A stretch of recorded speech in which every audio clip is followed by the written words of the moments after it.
একটা ছিল সোনার কন্যা মেঘবরণ কেশ, ভাটি অঞ্চলে ছিল সেই কন্যার দেশ।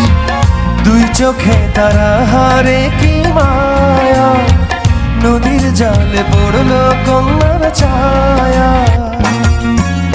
তাহার কথা বলি, তাহার কথা বলতে বলতে নাও তো